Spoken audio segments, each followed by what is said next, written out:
Tonight's Space Dreams documentary drifts beyond familiar skies into worlds that never quite hold the same shape for long.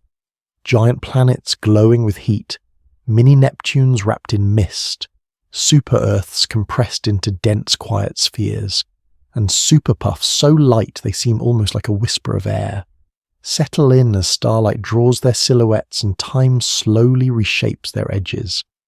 If this calm journey helps you relax, please, like the video, subscribe to Space Dreams documentary and turn on notifications for more space stories to fall asleep to. A planet can look calm and still be built from extremes. Size can mislead because a deep atmosphere can imitate a larger world, while a dense interior stays hidden. Far from any close view, a crescent planet hangs against a dark field. Its day side is a thin arc. The arc is not crisp. It softens into a faint glow where gas thins outward. Brightness fades through a smooth gradient from solid limb to haze to near vacuum. The glow is a physical boundary made visible by scattered light. That boundary is an early key. In many systems, the most important difference between worlds is not diameter. It is how much of the radius is air. One term helps, and it stays plain. Density is mass-packed into a given volume. When density is low, a large radius can come from little material. When density is high, a smaller radius can hide far more substance. This is why mass and size together matter more than either alone.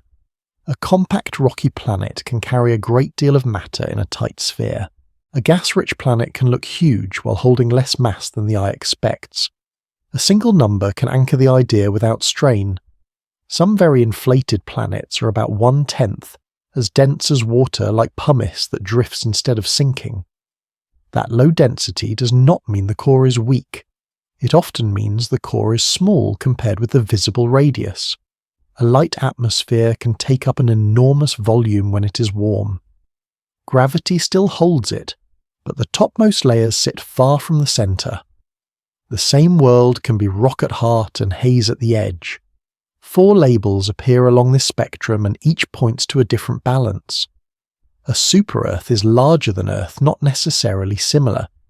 It often sits in the compact end where rock and metal dominate. A mini-Neptune keeps a thicker envelope of light gases.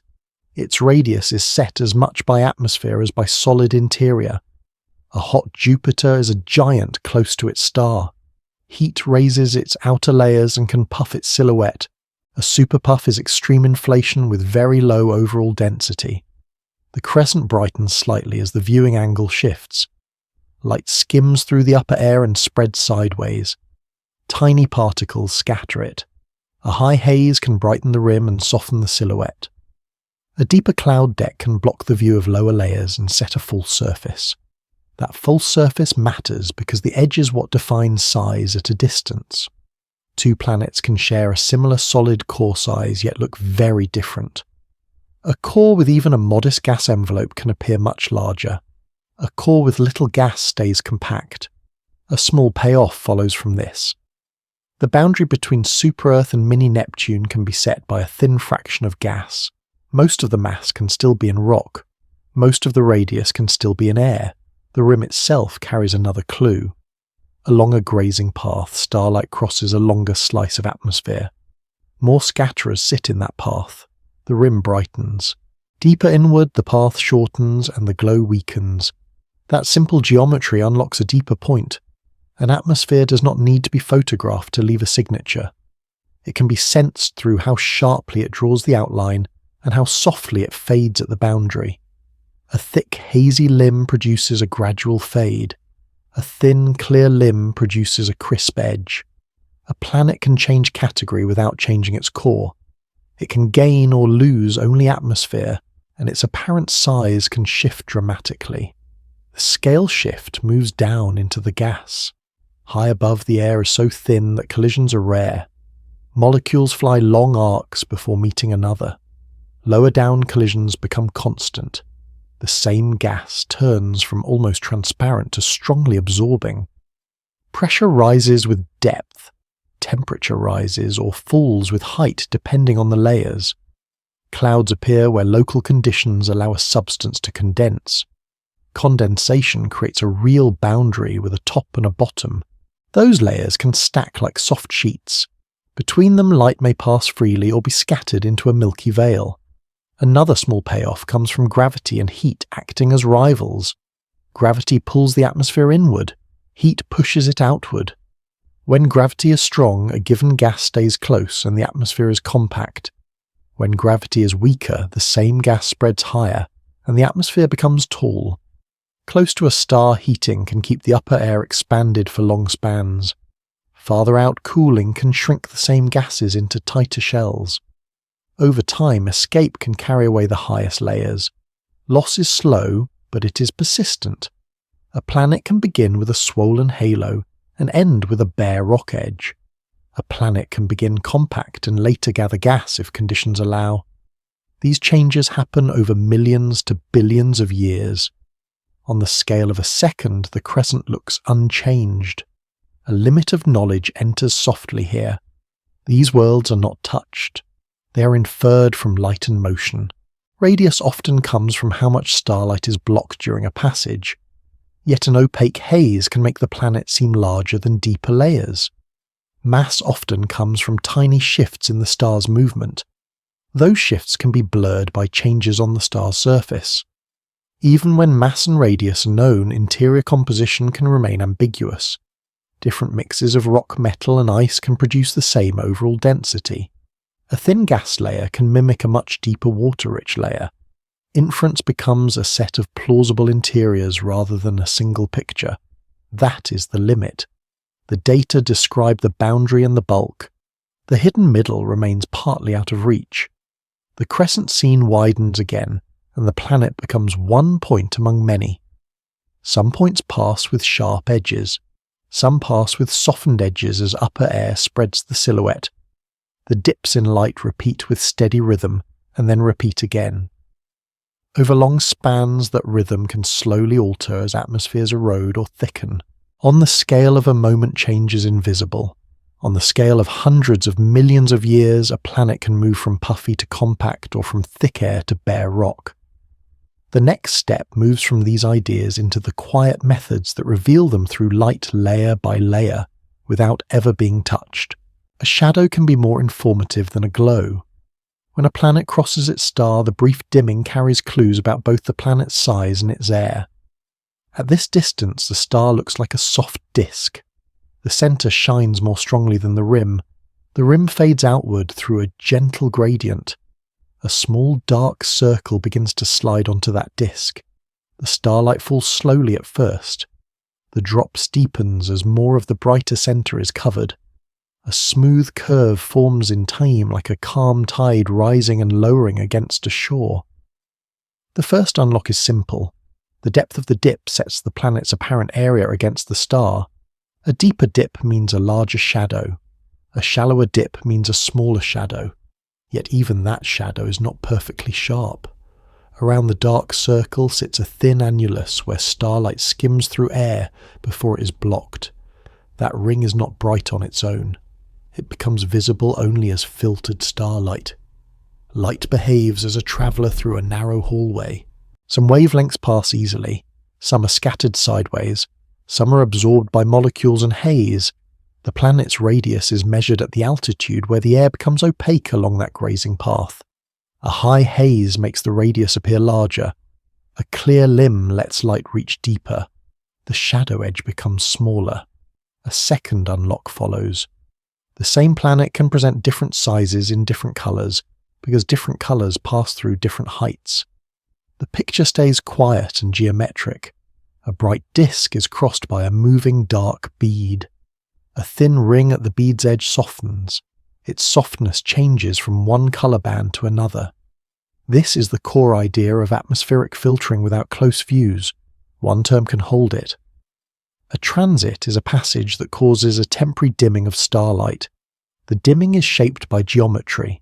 The dimming is also shaped by the planet's upper air. The everyday picture is gentle. It resembles a full moon seen through thin high haze. The moon's edge loses sharpness. The halo thickness hints at how much haze sits in the path of light. The same logic carries across far larger distances. The star's limb is already dim. The planet often begins its passage near that dim edge. The dip looks gradual. As the planet moves inward, the dip becomes cleaner.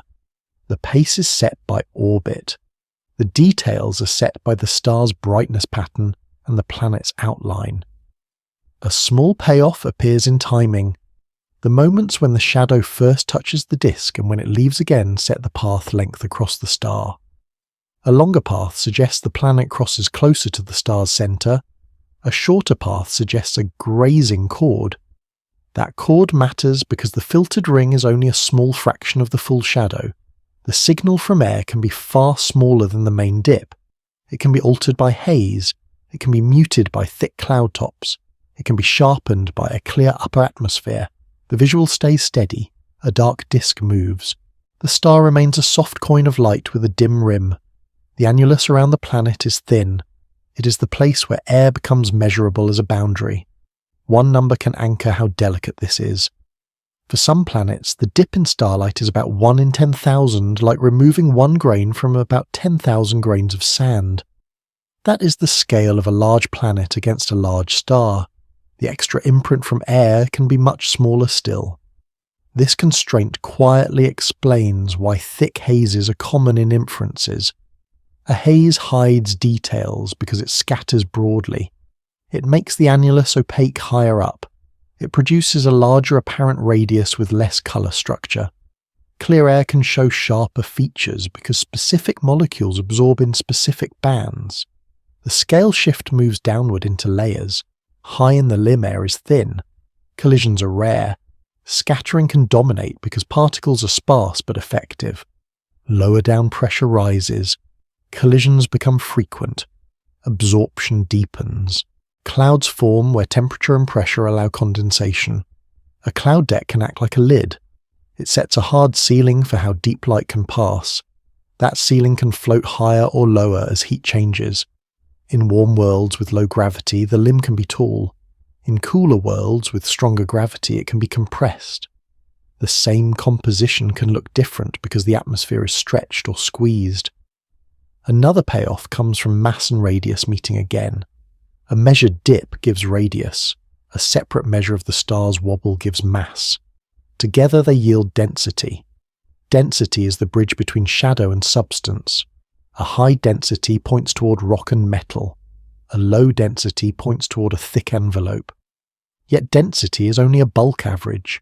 It cannot reveal whether the gases are thin and hot or thick and cool. It cannot show whether clouds sit high or low. It cannot say how large a core is, only what mixtures could fit. The limit of knowledge arrives here with care. The atmosphere is not seen directly. It is inferred from tiny differences in dimming across colour. Those differences can be blurred by haze and clouds. They can also be blurred by patterns on the star's surface. Dark patches and bright regions can change the apparent dip. Time sampling can miss subtle shapes.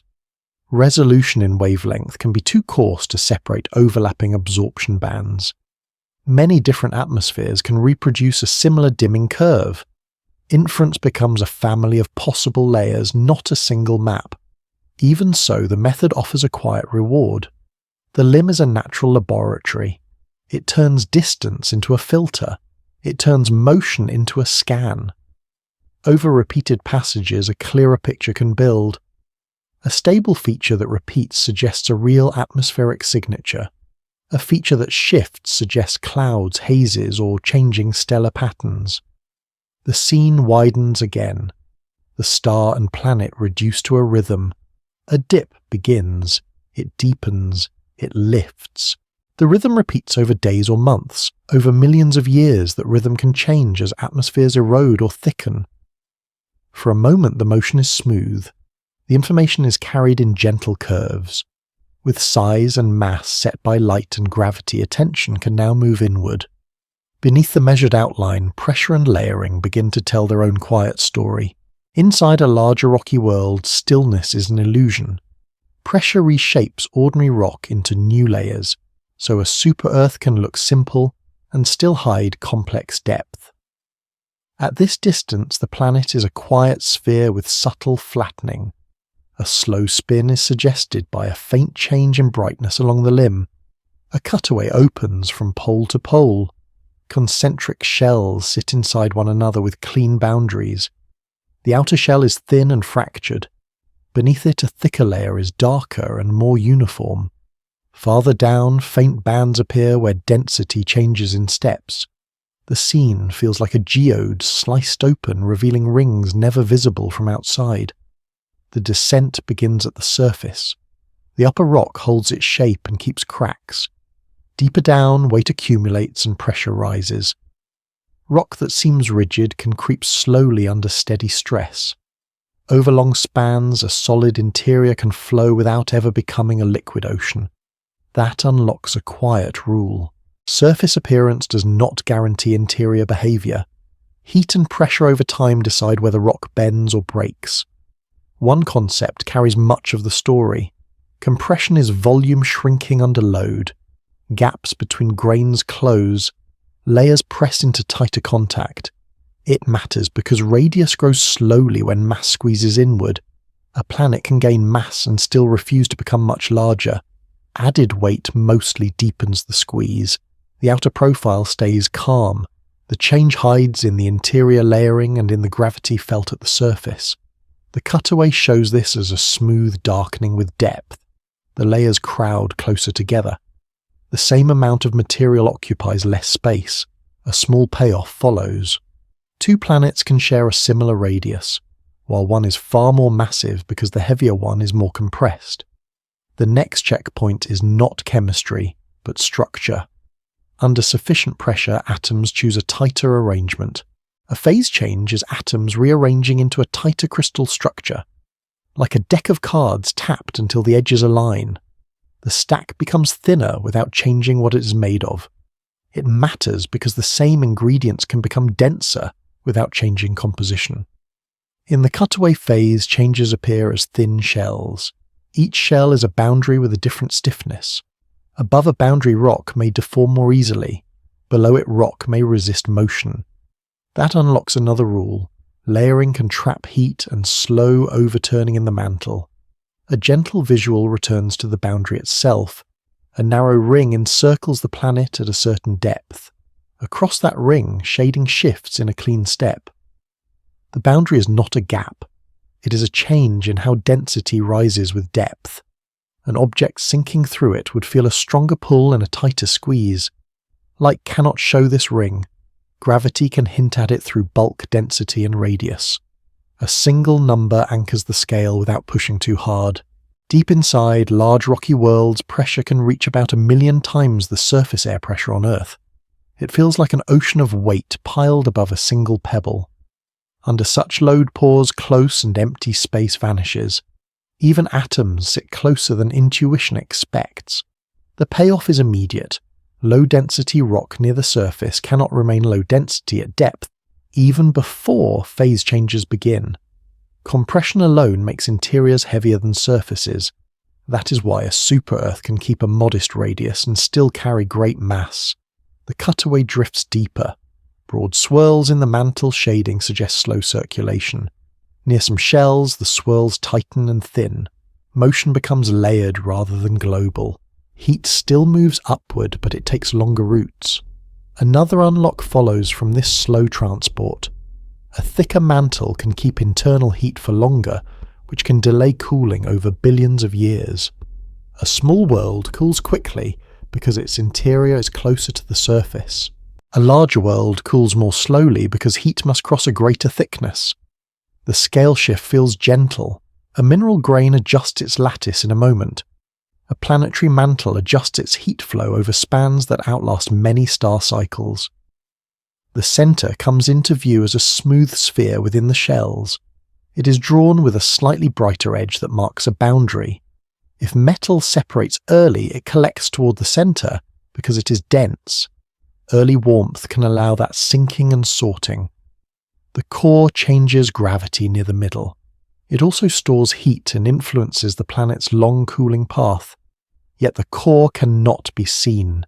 It is inferred. That inference has limits that are calm and specific.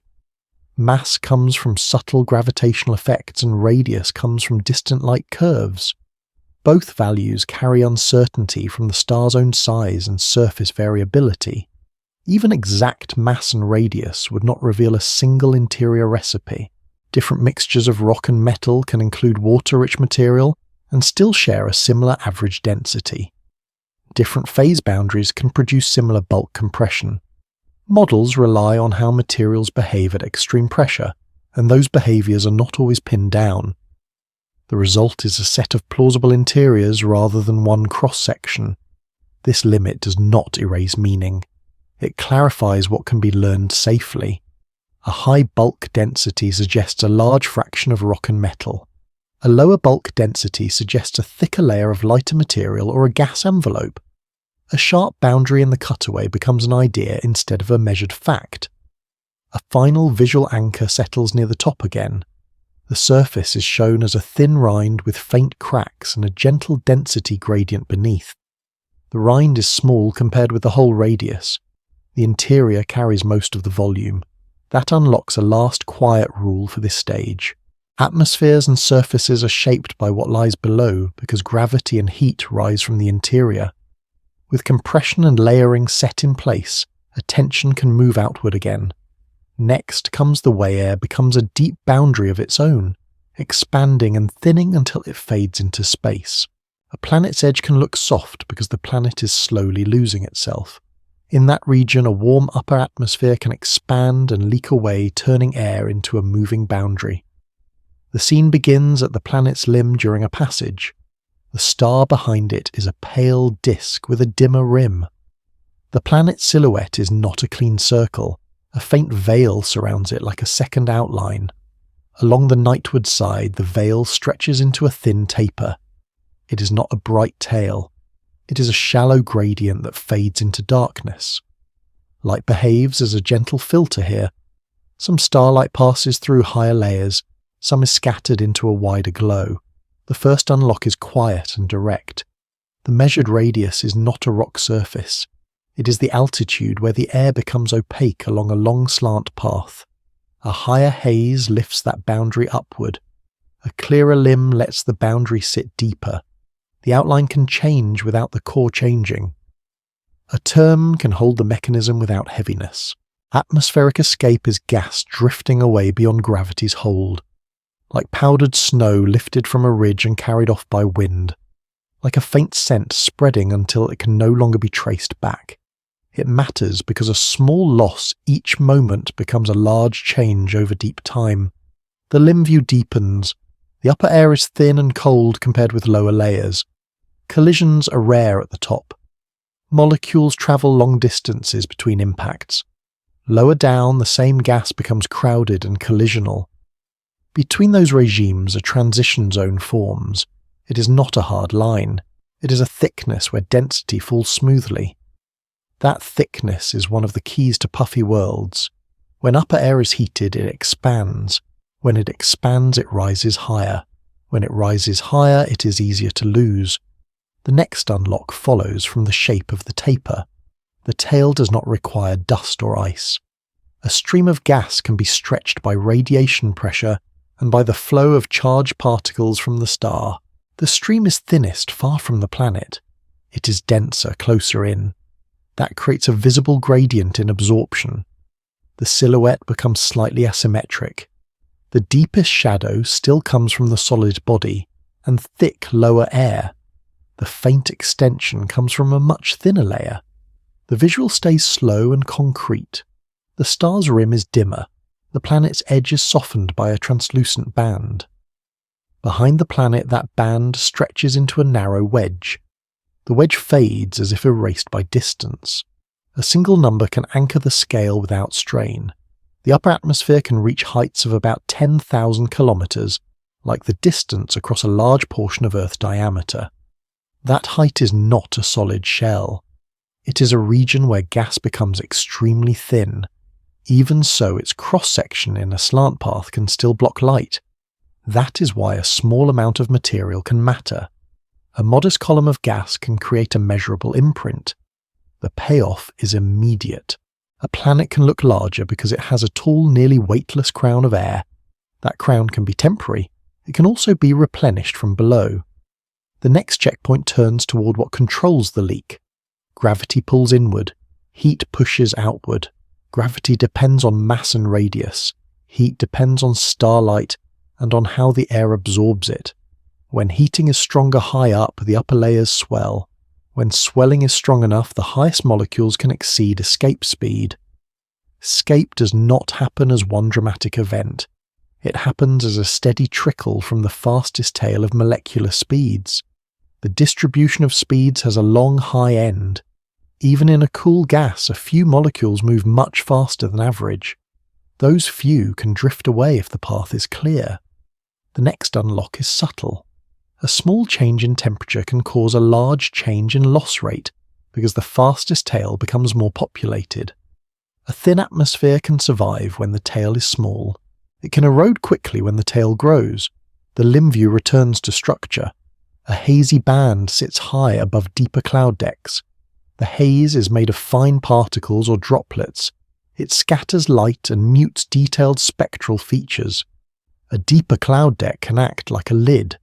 It sets where the atmosphere becomes opaque in the vertical direction. Yet the slant path during a passage can still sample above the lid. That is why haze can dominate measurements, even when most mass lies below. The scene shifts from a side view to a top view of the orbit. The planet circles close to the star. The star's outflow shapes a bow-like region ahead of the planet. Behind it, a wake forms where gas is drawn out. The wake is narrow near the planet. It broadens slowly farther away. The geometry unlocks a second clue. If the wake trails the planet, the dimming can begin earlier than expected in time. If the wake leads, the dimming can extend after the main crossing. Time asymmetry becomes a hint of flowing gas. The scale shift drops to the smallest actors. A single molecule absorbs a photon. Its energy changes. That energy becomes motion in a collision. In a thin upper layer, fewer collisions occur. Energy stays in fast motion longer. That increases the chance of escape. Then the scale shift rises again. Over millions of years, the integrated loss can strip a light envelope. A planet can move from mini-Neptune-like to super-Earth-like without changing its core. The core remains. The air changes. The visible radius changes. The bulk density rises. Another payoff lands gently here. The valley between compact rocky worlds and gas-rich worlds can be carved by escape. Worlds that begin similar can end up in different categories. One keeps a thick envelope, one becomes bare. The difference can come from distance to the star or from mass. It can also come from how early heating acts. The limit of knowledge arrives with care and precision. Escape is inferred from subtle changes in transit shape, and from absorption in a few broad bands. Those bands can be confused by high haze that flattens the spectrum. Stellar variability can mimic or hide the same signals. A small change in the star's brightness pattern can alter the measured curve. Spectral resolution can be too low to separate overlapping absorbers.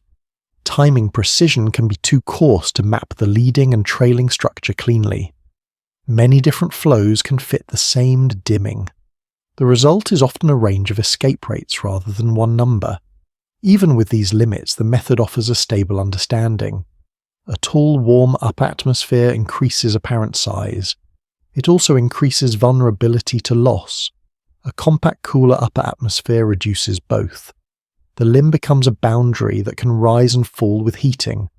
The planet's category can shift because that boundary shifts. The final visual anchor slows to a quiet close. The planet's silhouette crosses the star again. The main shadow is crisp and steady. Around it, the faint veil is barely there. The taper is shorter than before. The dimming curve looks cleaner. Over deep time, the veil can continue to shrink, or it can persist if the envelope is thick enough. With the idea of loss set in place, attention can drift toward worlds that keep their air. The next step moves into thicker envelopes where pressure and clouds build layered depths. Between bare rock and full gas giants, a quiet middle world holds most of its identity in air. A mini-Neptune is defined by a deep envelope that sets the visible size more than the core does.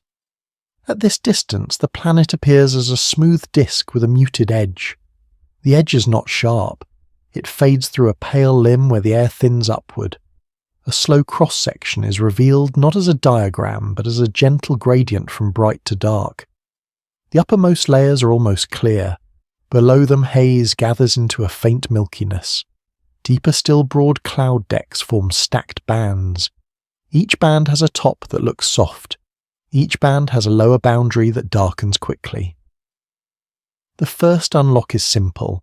The visible radius is often the top of the highest opaque layer, not the bottom of the atmosphere. A small core can sit far below that apparent edge. The planet's silhouette can therefore look generous while the solid interior remains modest. A mini-Neptune keeps its envelope because gravity is strong enough to hold light gases over long spans. The same gravity also compresses the lower atmosphere. Thickness above is gentle and diffuse. Depth below becomes heavy and compact. In that region, light behaves as a patient visitor. It enters high air and passes through with little loss. It meets haze and spreads into a soft glow. It meets cloud and is blocked. The altitude where it is blocked becomes the measured size during a passage. Another unlock follows. Two worlds with similar cores can appear very different if one keeps a few layers of light gas. The difference is not a surface feature. It is a vertical structure. The main visual anchor settles into the cloud decks. A wide band of cloud stretches around the planet like a satin belt. Above it, a thinner veil floats like mist above a lake. Between them sits a clearer gap that looks almost empty. That gap matters because it is a path for light. A signal would pass through it and carry a simpler imprint. The next checkpoint is the idea of layering as a natural consequence of pressure and temperature. One term can help, and then fade back into plain language. Condensation is gas turning into droplets or crystals, like fog forming when warm air meets cold air, like a cloud bank appearing where invisible vapor becomes visible. It matters because condensation creates hard-to-see boundaries that shape the planet's apparent edge. Where condensation occurs, clouds form. Where clouds form, light is stopped and scattered. That is why the highest clouds often decide what a distant measurement calls the planet's radius. The cross-section drifts downward. Pressure rises with depth. Temperature changes with depth. The air is not one uniform substance in one uniform state. It becomes a sequence of regimes. High-up particles are small and sparse. Light scatters in a thin halo, and the limb is soft. Lower-down particles become larger. Scattering becomes more forward-focused. The cloud top brightens on the day side and darkens on the night side. Beneath that, a deeper deck forms a darker band. The deck is not flat like a sheet. It undulates with winds. It has rolling thickness, thicker in some longitudes and thinner in others. The payoff arrives in the shape of the bands. A high thin haze can hide detailed absorption signatures. A lower thick cloud can erase the view of everything beneath it. Even when gases differ, high haze can make many spectra look similar. That is why mini-Neptunes often appear simple from afar, even when their interiors are complex. One number can anchor how deep the compression becomes without pushing into uncertainty.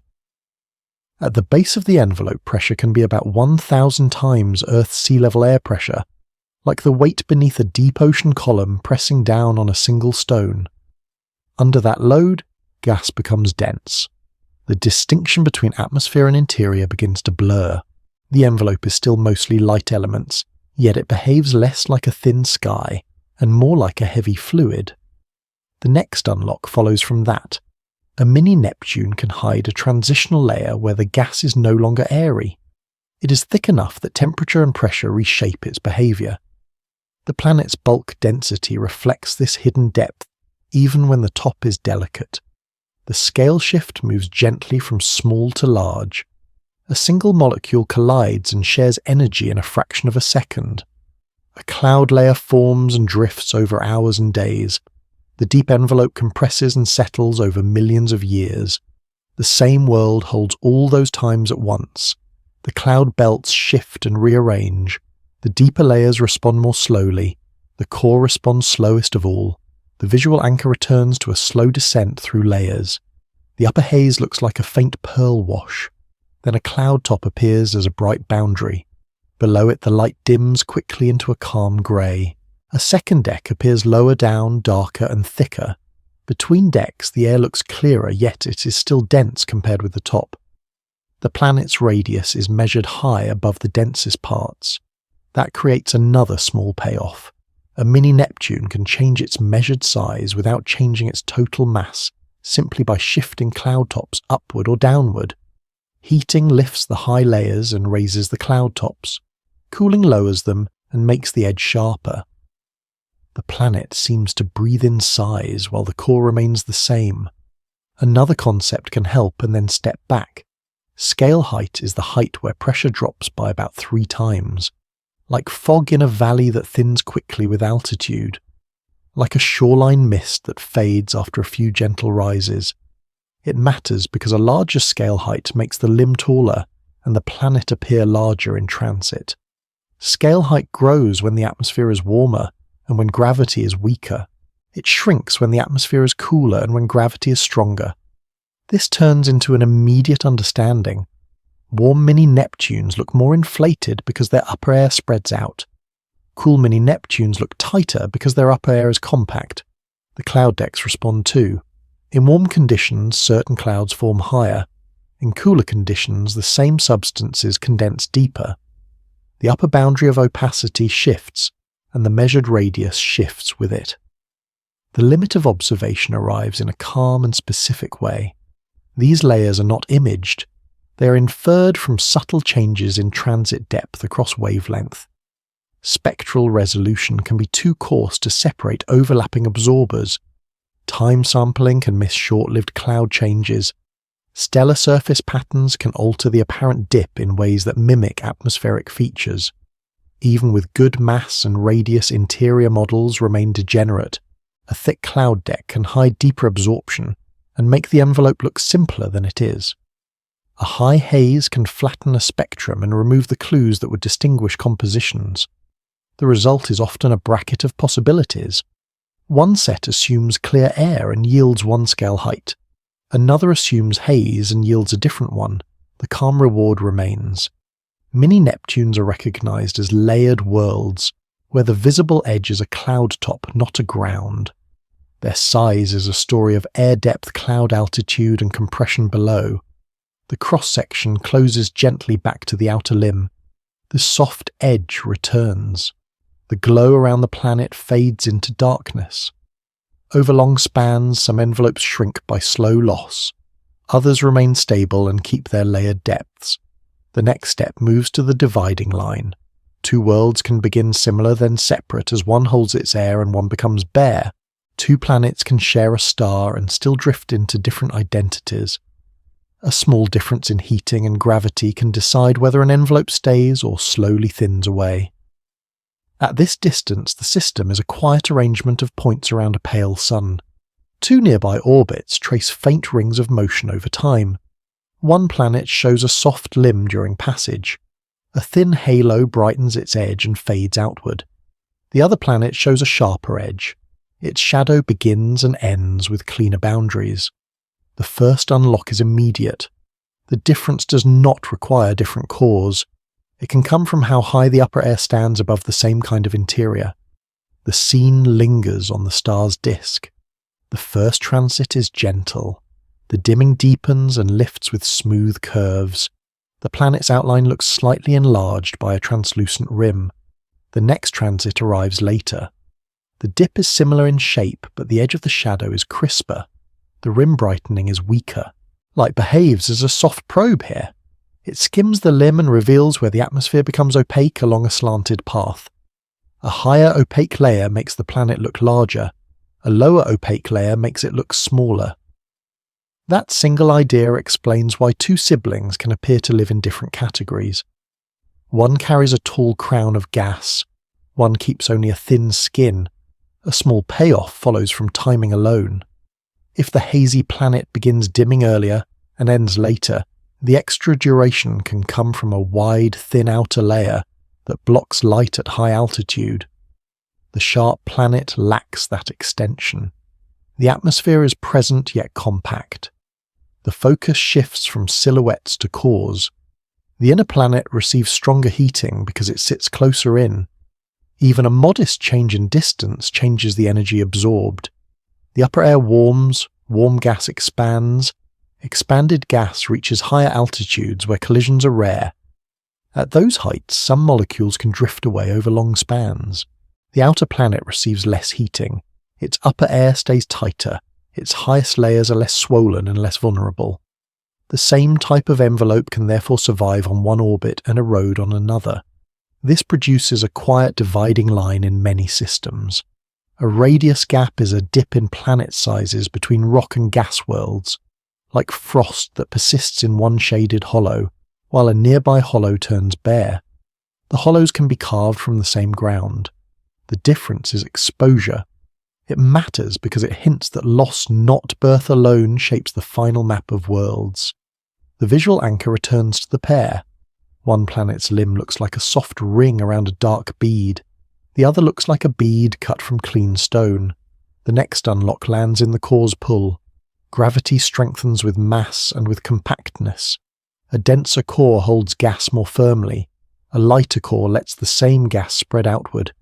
This creates a threshold behavior. A small increase in core mass can change the fate of a thin envelope. The boundary is not sharp in space. It is a slow competition between loss and retention. One number can anchor the idea without strain.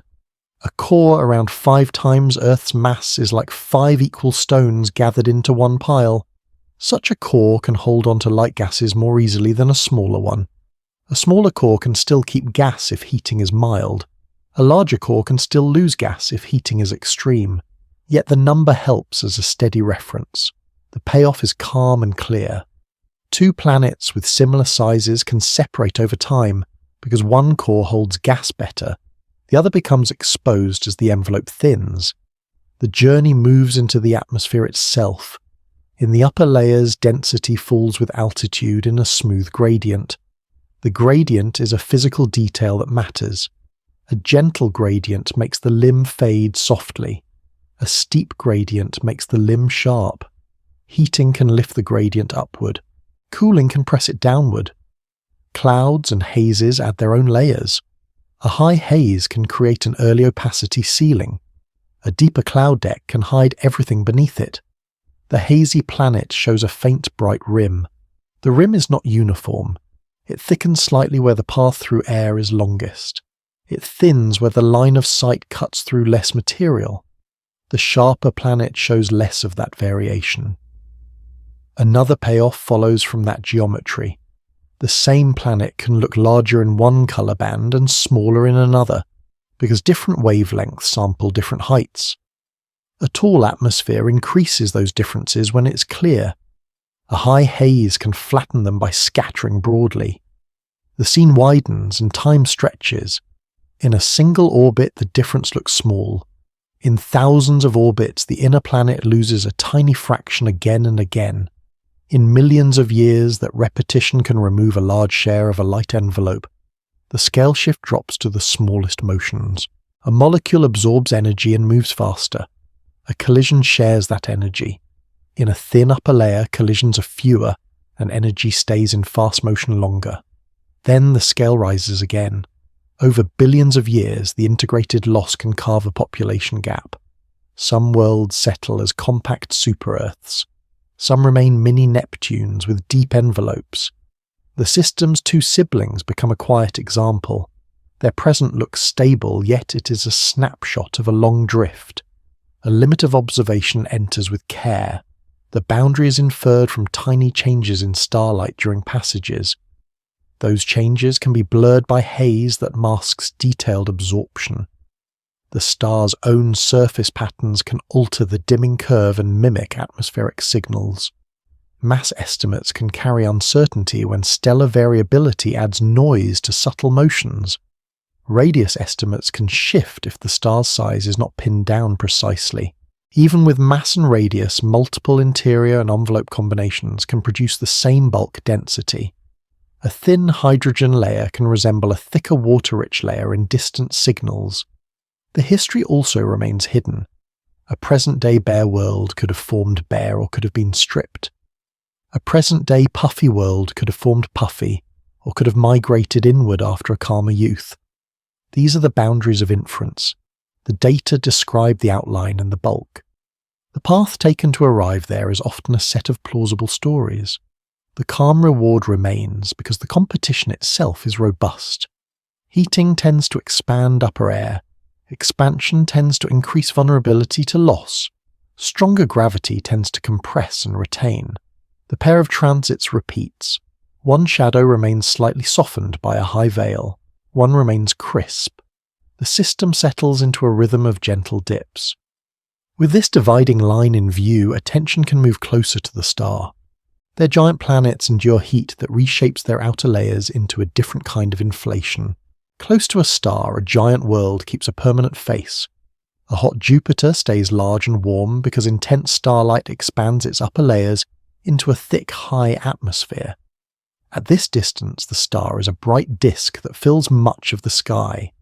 The planet hangs nearby as a dark globe with a subtle stretch along the starward line. The stretch is a tidal bulge. It is a gentle elongation that makes the planet slightly egg-shaped. A narrow ring of twilight wraps the limb where day meets night. That ring is not a line. It is a band with a smooth brightness gradient. The band hints at height and haze. The first unlock arrives in plain form. When a giant planet sits close to a star, its atmosphere is heated from above and becomes puffed up. The radius that blocks starlight rises into thin layers that carry little mass. The bulk of the planet remains deep and dense. The apparent edge moves outward because the air is taller. A second unlock follows from the planet's steady orientation. Many hot Jupiters are tidally locked. Tidal locking is rotation matched to orbit, so one side faces the star. Like a stone held in a slow current that always shows the same surface to the flow. It matters because heating becomes fixed in place. One hemisphere receives constant day. The other stays in long night. The visual anchor holds on the day side. A pale glow sits above the limb where the star's light skims through thin air. The glow is caused by scattering in high haze. The haze forms a soft halo that is thicker at the substellar region. It thins toward the poles. The limb looks slightly brighter in the band of twilight. Deeper inward, the disk is dark. The boundary is set by where air becomes opaque along a long slant path. Light behaves as a gentle traveller through a layered curtain.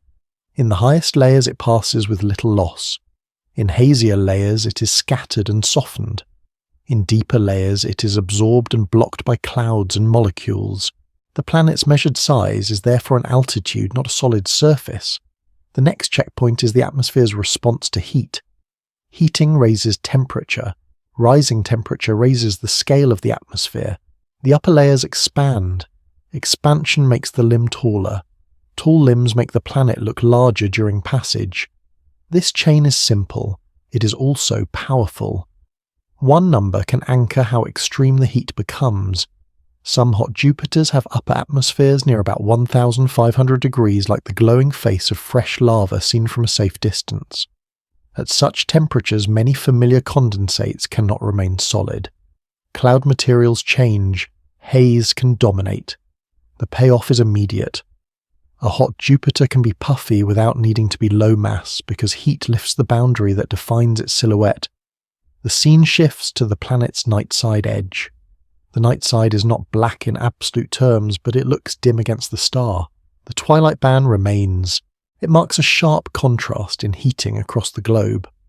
Winds form because hot gas expands on the day side and flows toward cooler regions. Those winds can reach high altitudes and carry heat around the planet. The motion is not chaotic everywhere.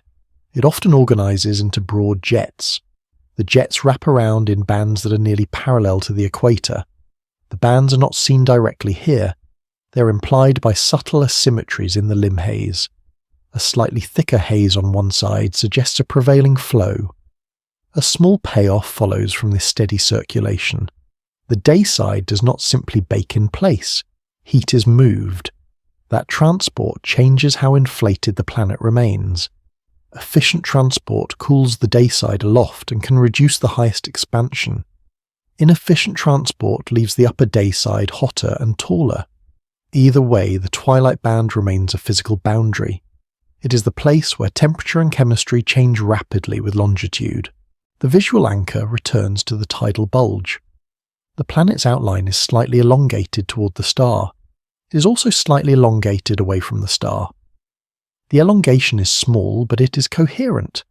It arises because the star's gravity pulls more strongly on the near side than on the far side. The pull stretches the planet's fluid body.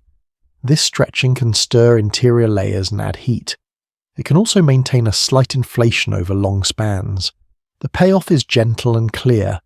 A hot Jupiter can stay larger than expected because more than one energy source supports its upper layers. Starlight heats the top. Tidal effects can add energy deeper down. The result is an atmosphere that stays thick and extended. The scale shift moves inward. At the top, molecules collide rarely. Energy arrives as photons and is shared slowly. A small fraction of gas reaches speeds that allow escape, especially for the lightest atoms. Deeper down, collisions become constant. Energy is shared quickly. The gas behaves like a dense fluid. Then the scale shift moves outward again. Over millions of years, a planet can lose a thin outer shell of its lightest gases. Over billions of years, that loss can alter the chemistry of the highest layers without stripping the whole envelope. The night side limb now shows a faintly different character. It is slightly sharper. The gradient is steeper. Cooler air is more compact. Cloud tops can sit deeper. The measured radius can vary slightly with orbital phase because the visible limb samples different longitudes. This variation is small. It carries meaning. It suggests that the planet's boundary is not uniform. The atmosphere is a three-dimensional structure with a day-night contrast and a moving flow. A limit of observation enters softly and clearly. The planet's weather is not mapped directly in most cases. The signals are averaged over a whole limb and over repeated passages. Small asymmetries can be smoothed out by limited time resolution. Spectral resolution can be too coarse to separate overlapping absorption from different molecules. High haze can flatten the spectrum and hide specific features. The star's own variability can distort the baseline brightness and mimic subtle changes. Even the planet's slight elongation is difficult to isolate because the light curve shape depends on stellar limb darkening and noise. Inference becomes a range of atmospheric heights and heat transport efficiencies rather than one definitive flow pattern. The calm reward remains. The broad picture is stable. Intense heating inflates upper layers. Tidal locking fixes the day-night contrast. Winds redistribute heat and reshape the limb. The planet's silhouette is therefore a living boundary of gradients and layers. The final visual anchor settles on the twilight band once more. It wraps the planet like a thin, luminous ribbon. The ribbon fades into the dark limb and then into space. The orbit continues. The shape remains slightly stretched. The atmosphere stays tall where heat is strongest. The next step moves closer to the details of that circulation, where day-night geometry carves the clouds into steady patterns. On a tidally locked giant weather becomes a fixed geometry. Day and night stay in place so winds and clouds organize around a permanent boundary. At this distance, the planet's face is half lit and half dim. The dividing line is a long curve that holds steady. Along that curve, brightness changes quickly across a narrow band. The band is the terminator. It is a region where temperature shifts over a short distance. The first unlock is calm. When heating is locked to one hemisphere, the atmosphere builds a steady pressure contrast that drives global flow. Gas expands on the day side. It rises and spreads outward. Cooler gas contracts on the night side and sinks. The result is a circulation that is not random. It has preferred paths.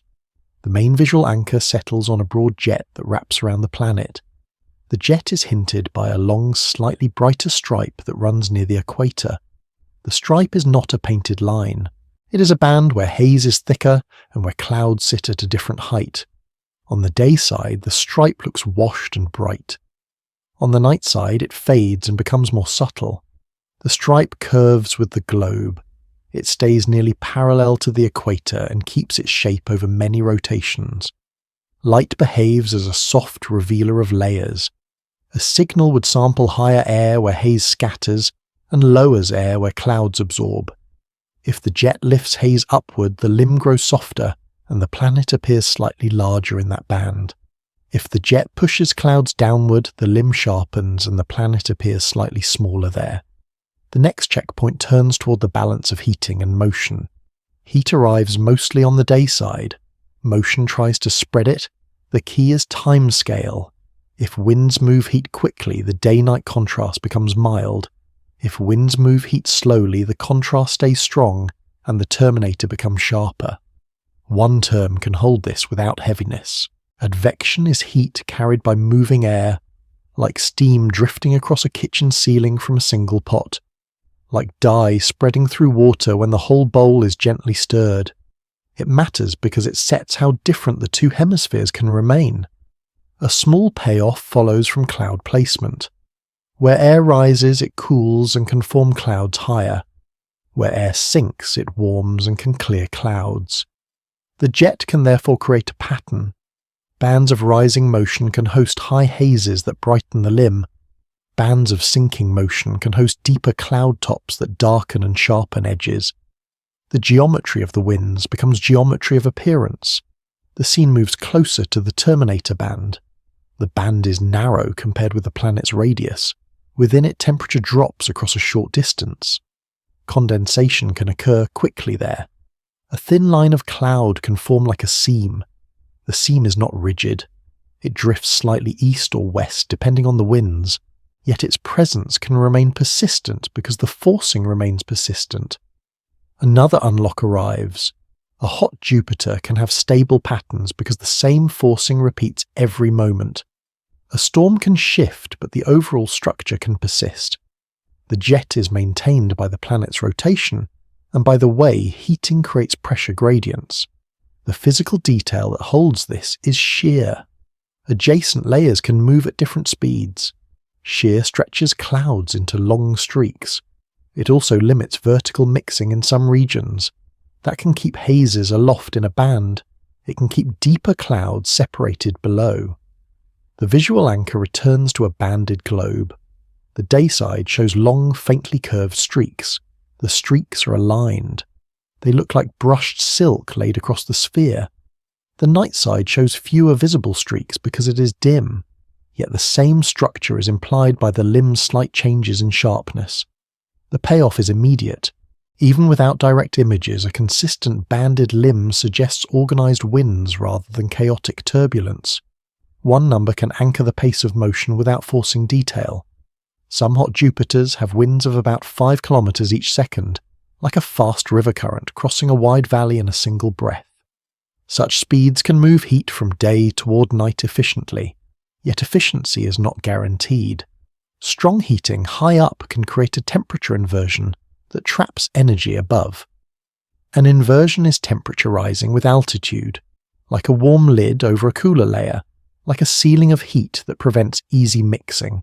It matters because it changes where energy is deposited and how easily winds can move it. If the warm lid sits high, the upper atmosphere can stay very hot and expanded. The limb becomes taller, the transit radius rises. If energy is deposited deeper, winds can transport it differently. The day side can cool slightly aloft. The limb can be less inflated. Another small payoff follows from this. The same planet can show different apparent sizes at different wavelengths, because different wavelengths probe different heights, and therefore different wind regimes. The scale shift moves down to the smallest scatterers. A haze particle interacts with light and redirects it. That is a momentary event. The cumulative effect of many particles creates a visible soft limb. Then the scale rises again. Over many years, a stable circulation can maintain a persistent haze reservoir. Over millions of years, slow loss can thin the highest layers, changing how high haze can remain. The banded look can evolve, but the locked day-night geometry remains. A limit of observation arrives softly and clearly. Most measurements average over the whole limb during a passage. That averaging hides local structures and blends jets together. Timing resolution can smear quick changes. Spectral resolution can be too coarse to separate haze scattering from molecular absorption. High clouds can flatten the spectrum and erase fine features that would pinpoint cloud height. The star's brightness pattern can also distort the apparent curve and mimic small asymmetries. Even when phase curves are measured, they provide brightness maps that are low resolution and model dependent. The winds are therefore inferred, not tracked directly. Many circulation patterns can fit the same broad data. The calm reward remains. A locked hemisphere contrast drives persistent winds. Persistent winds stretch clouds into bands. Bands shift the height of haze and cloud tops and change the measured limb. The jet becomes a quiet signature of organized flow. The final visual anchor settles at the terminator seam. The seam glows faintly on the dayside edge and fades into night. It remains in place while the planet continues its orbit. With circulation and cloud geometry in view, attention can drift to what the clouds are made of. Heat can make familiar clouds impossible and bring new kinds of haze into being. A cloud can exist where the idea of cloud seems impossible. On the hottest giant worlds, familiar condensates vanish, and new hazes take their place high above deeper layers. At this distance, the planet is a dark sphere beside a bright star. The limb carries a thin glow that looks slightly golden and slightly grey. The glow is not uniform. It thickens into a faint arc above the dayside and thins toward the poles. The arc marks a high haze layer. It sits above any deeper cloud decks. The first unlock is simple and calming. Cloud identity depends on temperature and pressure, not on the word cloud. When air is hot, water-based clouds cannot survive. When air is cooler, other materials can condense and form layers. The boundary between clear and cloudy is therefore a moving altitude. It shifts with heating, with circulation, and with time. The visual anchor settles on a slow fall of particles through a glowing layer. Tiny grains drift downward through a thin, bright haze sheet. The grains are not snow. They are mineral or soot, like particles that form from chemical reactions and then clump. They fall slowly because the upper air is thin and drag is gentle. The sheet has a top that fades into near transparency. It has a lower boundary that darkens as particles become denser. The gradient is smooth. It looks like smoke settling in a still room but without walls and without a floor. Light behaves as a painter here. It scatters off particles and creates a halo. It is absorbed in deeper layers and the disk remains dark. The next checkpoint is the origin of haze. Photochemistry is chemistry driven by light. Like sunlight changing the colour of fabric left on a line. Like a thin film forming on oil as it sits in open air. It matters because intense starlight can build complex molecules high in the atmosphere. Those molecules can stick together and form aerosols. Aerosols are tiny suspended particles. They scatter light and blur spectral features. The payoff follows quickly. A high haze can make an atmosphere look larger and simpler at the same time. It raises the altitude where light is blocked. It also flattens the spectrum by scattering broadly. The measured radius rises, but specific absorption signatures weaken. This is why some hot worlds appear wrapped in a smooth featureless veil. The scene moves from the dayside to the terminator. The terminator is a narrow band where temperature shifts quickly. In that band, some materials can condense even if the dayside is too hot. A thin cloud seam can form there. The seam is a ribbon around the globe. It is brighter than the surrounding limb because it scatters light strongly. The ribbon has fine waviness along its edge shaped by shear in the wind. It is a boundary in motion, yet it stays near the same longitude because the forcing stays fixed. Another small payoff arrives. A planet can show both haze and clouds at once in different longitudes. Haze can dominate high on the dayside. Clouds can form near the terminator where cooling is faster. Deeper down, a different cloud deck can exist that never appears in the measured limb, because it sits below an opaque layer. The atmosphere becomes a stack of hidden ceilings. The scale shift drops to microphysics. A molecule absorbs a photon and breaks apart. Fragments recombine into a new molecule. That molecule sticks to another and forms a cluster. The cluster becomes a grain that can scatter light. Then the scale rises again. A haze layer can wrap a whole planet and persist for years. Over millions of years, the average haze production can change as the star's activity changes. Over billions of years, loss of the lightest gases can alter the chemistry that feeds haze formation. One number can anchor the idea of particle size without being harsh.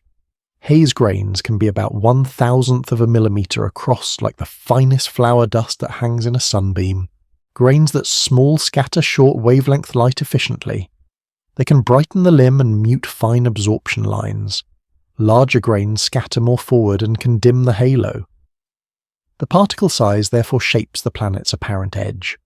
The payoff is immediate.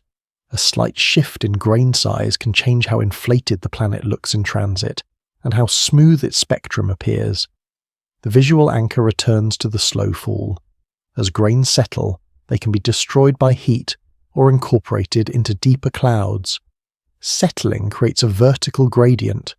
High up grains are sparse and the halo is thin. Lower down grains are denser and the halo thickens. This gradient is a physical detail that links microphysics to the measured limb. The next checkpoint is the relationship between clouds and temperature profiles.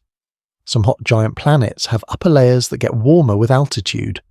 That warm lid can prevent condensation high up. It can keep the day side mostly hazy instead of cloudy. In other cases, cooling aloft allows a high cloud deck to form. The day side then shows a brighter, more reflective edge. These possibilities remain gentle because they are layered options, not single outcomes. A small payoff follows from brightness itself. A higher reflective layer can increase the day side brightness seen over an orbit. A darker haze can reduce it. The same planet can therefore appear brighter or dimmer depending on cloud altitude and composition. The limit of observation arrives softly and specifically. Many haze and cloud properties are inferred from low contrast signals in a few broad spectral bands. Different combinations of particle size and composition can produce similar scattering slopes. Cloud altitude can be degenerate with haze opacity because both can flatten features. Spectral resolution can be too coarse to identify specific condensates. Temporal coverage can be sparse, so short-term variability can be missed or mistaken for noise. The star's own variability can also imprint changes that mimic a hazy slope. Even when a phase curve is measured, it provides an averaged map that cannot resolve fine cloud seams. The result is often a range of haze properties and cloud top pressures rather than one unique profile. The calm reward remains. Heat reshapes what can condense. Light drives chemistry that builds haze. Haze and clouds set the planet's measured size by setting where the limb becomes opaque. The planet's edge is therefore a physical record of particle formation and transport. The final visual anchor settles into a quiet, wide view. The dayside halo gleams faintly. The terminator ribbon glows as a thin seam. The night side fades into shadow. Particles continue their slow fall through layered air. With haze and clouds established, attention can now shift to invisible boundaries that do not rely on light alone. Magnetic fields can carve shapes in the flow around a planet and leave subtle signatures in its envelope. A planet can shape space around itself without being seen doing it. A magnetic shield can redirect charged flow and leave a faint signature in the planet's outline and glow.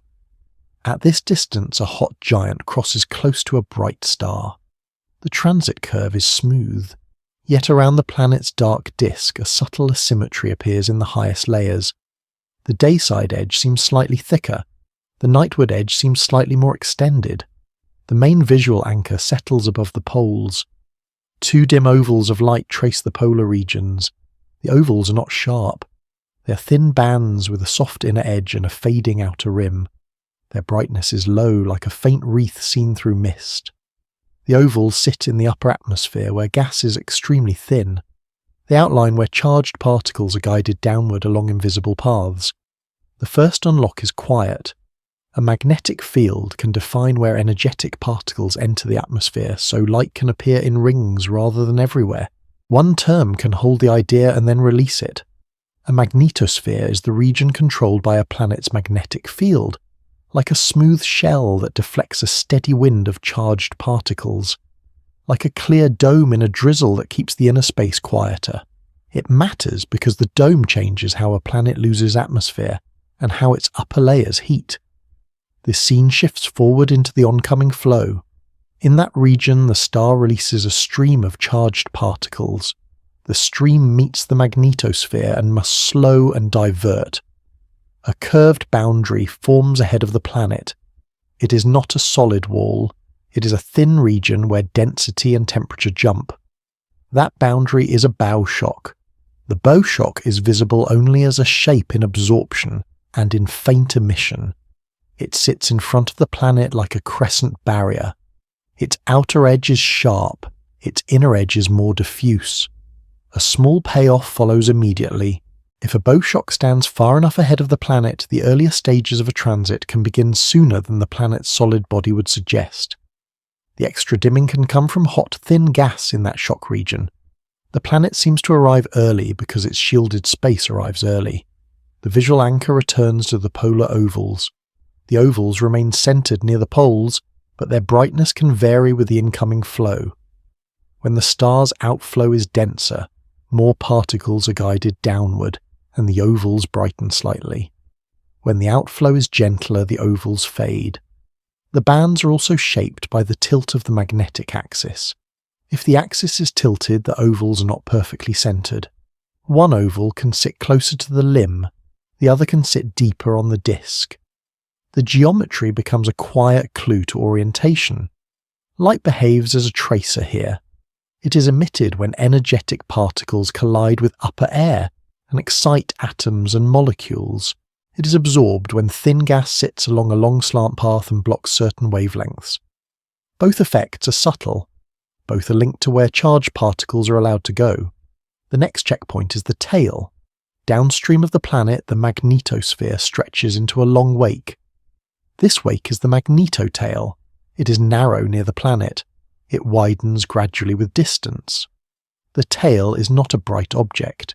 It is a region of altered plasma and thin gas. Along its axis, particle density and magnetic structure differ from the surrounding flow.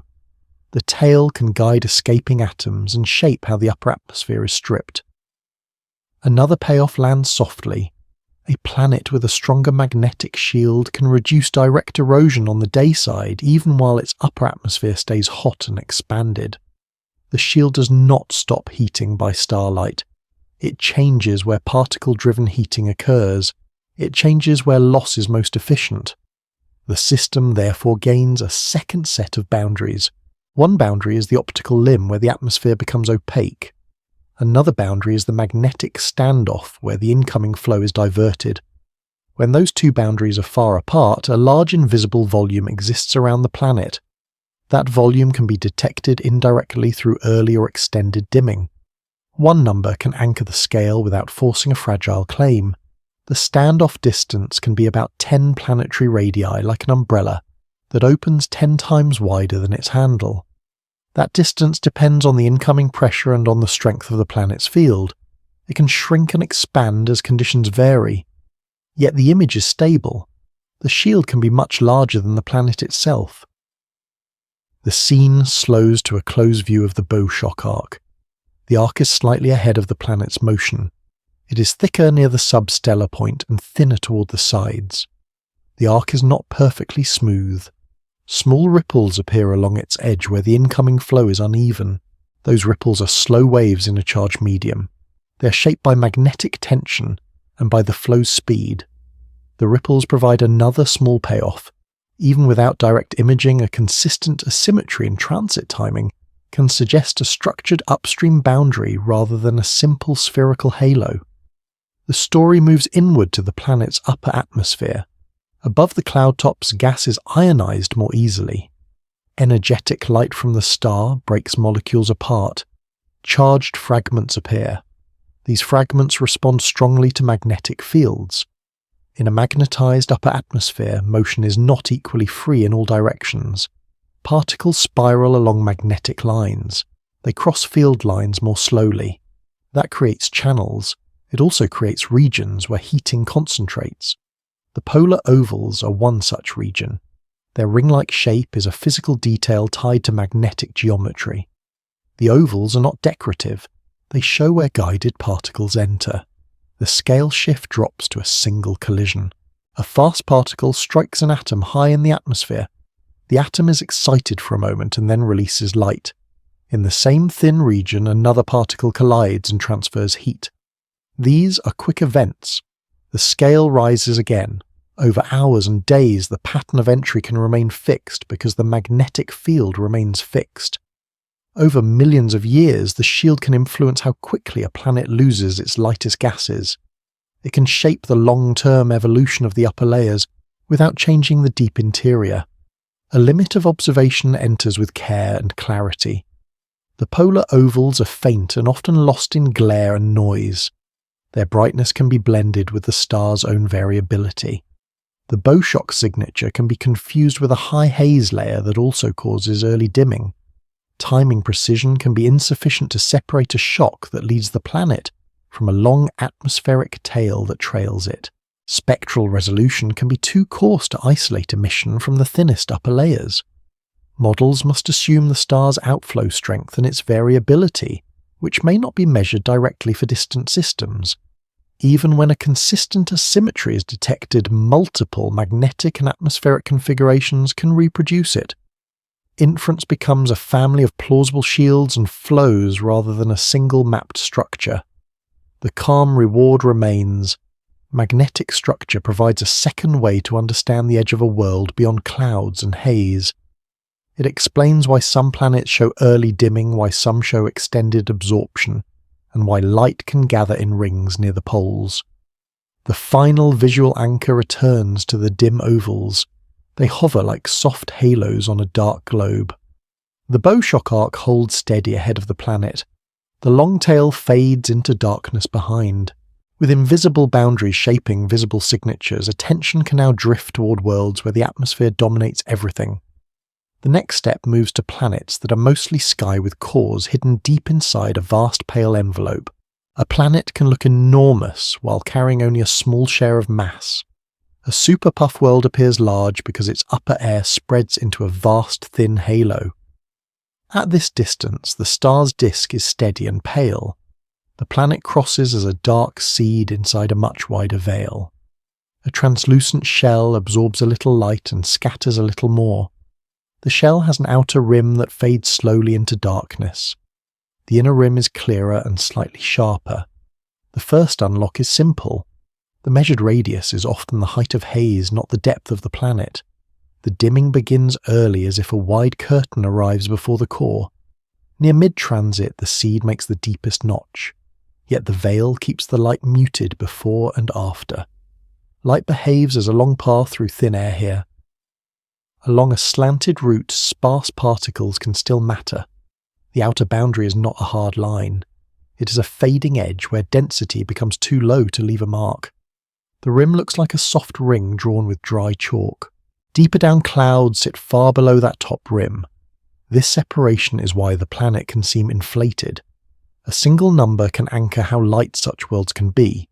Some super-puff planets have about 3 times Earth's mass, like 3 smooth stones gathered into one pile, yet their silhouettes can rival those of much larger giants.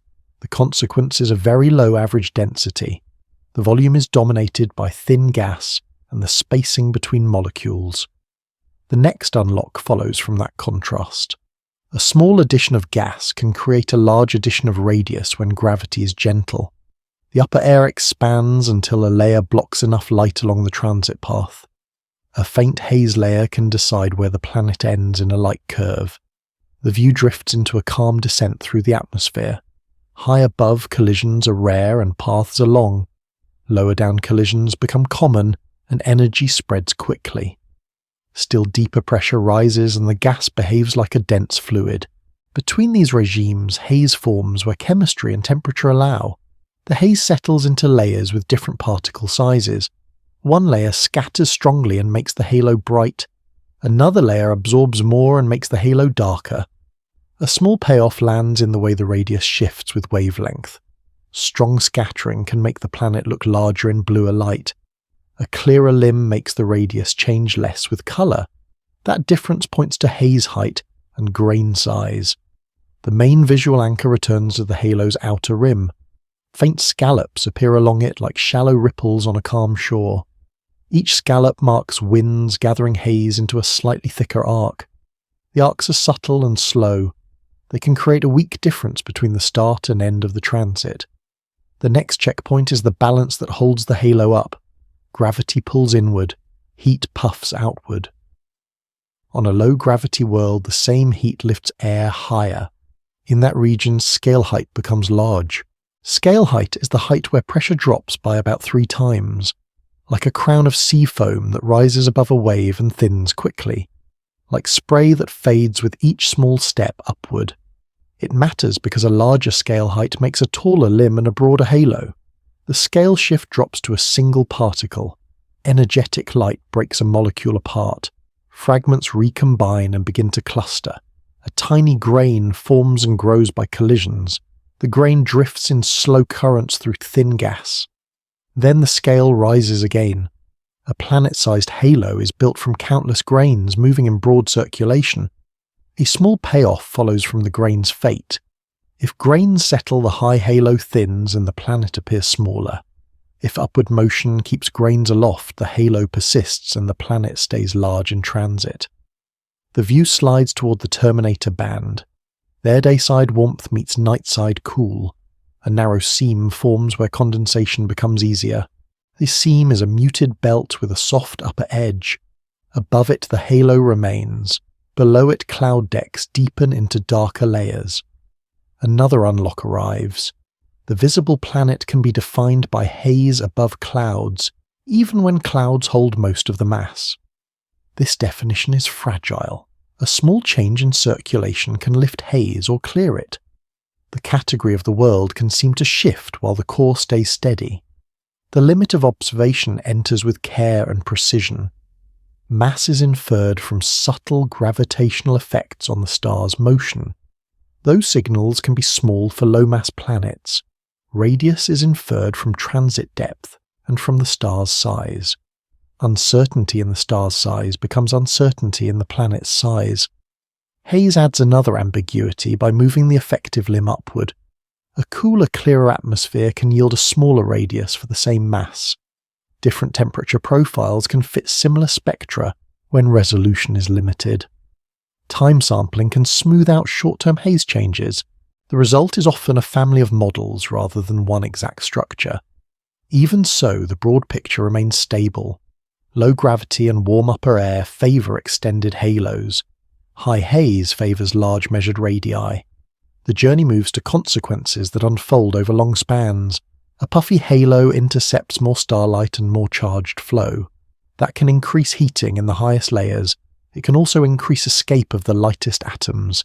Escape is gas drifting away beyond gravity's hold, like fog lifting from a valley and thinning into open air, like pollen lifted from a flower and carried beyond return.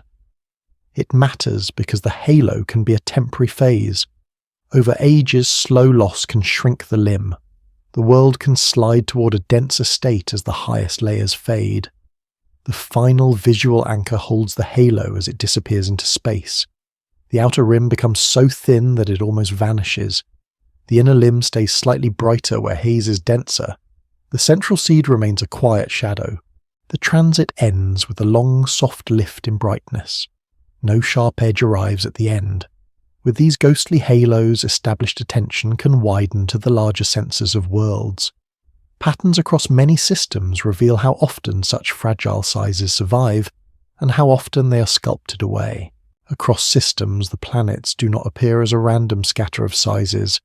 The crowd gathers into groups, and the gaps between groups reveal quiet rules. At this distance, a single star holds a wide family of orbits. Dark silhouettes pass in slow sequence. Some shadows are compact and crisp. Some carry soft limbs that fade like mist. Some are broad giants with smooth edges. A clearer pattern emerges. Size alone is not a category. Size is the height of an atmosphere added to a core. The The scene widens to the inner orbits. Their small planets often show sharp boundaries. Their shadows begin and end cleanly. A faint halo is absent or very thin. Farther out, similar mass planets can show a softened rim. Their halos stretch higher and hold haze longer. This pattern suggests a sorting process that depends on heat. Like wind sorting grains on a beach into bands of fine sand and coarse pebbles, the wind is steady. The grains begin mixed. Over time, the lightest grains are carried farther and the heavier grains remain. It matters because starlight and particle flow act like that wind. They lift and remove the lightest atmospheric layers first. A slow panorama forms as nested orbital rings circle the star. Each ring carries a different style of limb. The innermost ring holds mostly sharp silhouettes. The middle ring holds mixed silhouettes with faint halos. The outer ring holds a calmer variety where envelopes persist. A gap appears between the smaller worlds and the larger ones.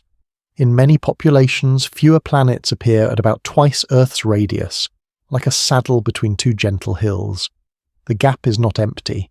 It is only thinner than the peaks on either side. One peak lies below the gap and tends to be rocky worlds with little gas.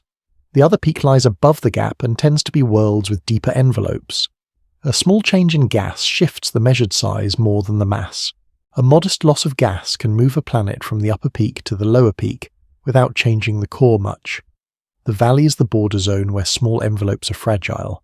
In that region, a signal would show a planet shrinking in measured radius, as haze and high air thin. Energy input sets where that border sits. The key is energy input. When heating is stronger, the upper atmosphere expands. When it expands, it becomes easier to lose. Loss does not require a dramatic event. It can be a slow leak from the top. Photoevaporation is atmosphere loss driven by high energy light. Like sunlight drying a layer of dew until only the surface remains. Like warmth lifting frost into invisible vapor without any gust. It matters because it offers a steady sculpting force that operates for long spans. A thin hydrogen layer sits above a denser interior. The layer is not thick in mass, yet it is thick in height. Its top is a faint boundary, where the limb becomes opaque along a slanted path. As heating continues, the top boundary rises and becomes more rarefied. Then the highest atoms drift away. The limb lowers, the measured radius moves inward. A thin layer can be enough to change the measured radius. The same planet can cross the valley by losing a thin layer, not by rebuilding its interior. The scale shift becomes gentle. A single atom gains energy and escapes in a moment. A whole atmosphere changes over long spans. A planetary population is reshaped across deep time. Gravity sets the grip of the core on its gas. A heavier core holds gas more tightly. A lighter core lets gas spread and leak. This creates a threshold behavior. Below a certain core mass, small envelopes are easily removed. Above it, even a modest envelope can persist longer. The population therefore separates into families. The separation is not perfect. It is a tendency that becomes clear only when many systems are viewed together. The giants add a different lesson about survival close to a star. Hot Jupiters are rare compared with smaller planets, yet their signatures are strong. Their large disks and tall limbs create deep transits. Their heat can inflate their outer layers and broaden their silhouette. That tells a simple truth. Big planets can be easy to notice even when they are uncommon. A separate truth follows. Rarity itself carries information about formation and motion. A giant close to a star does not appear in every system. It hints at a pathway that is not always taken. It may require migration inward or formation under special conditions. Those conditions are inferred from the distribution of orbits and sizes rather than from any single world. The nested rings remain, and the variety becomes easier to sense. A few broad shadows cut across the star in the inner rings. Many small shadows flicker in and out across longer spans.